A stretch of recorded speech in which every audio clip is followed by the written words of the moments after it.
à tous. Alors, évidemment, ça ne peut pas vous étonner qu'un de mes coups de cœur, ça soit un polar, parce que je suis quand même une adepte du polar. Et ça, vraiment, La forêt des ombres chez Franck Thiès, chez Pocket, c'est inimaginable. C'est quoi?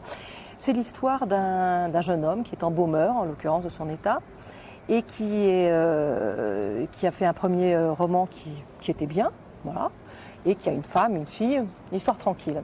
Et puis un jour, à la sortie de son travail, il y a un homme qui l'attend dans une superbe voiture, un milliardaire âgé, paralytique, on ne sait pas très bien ce qu'il a comme maladie, mais enfin vraiment un type bizarre, et qui lui propose de venir dans son chalet pendant un mois, et dans un chalet perdu dans la forêt noire, et il a un mois pour écrire pour lui un roman. Et ce roman doit retracer l'histoire d'un des pires tueurs qui existait, qu'on appelait le bourreau 125. Je ne peux pas vous dire pourquoi 125, et quand vous le saurez, c'est quand même immonde. Donc c'est un tueur en série, et il veut donc que cet homme retrace toute l'histoire de ce bourreau 125 pour lui dans un bouquin. Bon. Et l'argent proposé est absolument énorme. Très bien, donc il en parle avec sa femme, et il décide d'aller s'installer là-bas.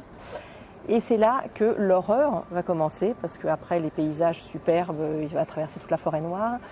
Il va se retrouver donc dans ce chalet, il va se rendre compte que le chalet est totalement coupé du monde et qu'il est avec sa femme et sa fille à la merci de cet homme qui est quand même assez bizarre, qui a une jeune femme à côté de lui, on imagine bien ce qu'elle peut faire, mais qui a l'air aussi dingue que lui.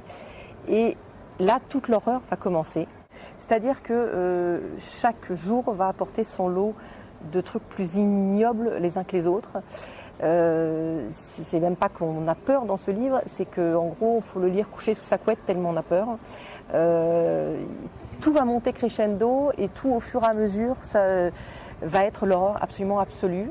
C'est génialissime jusqu'à la fin.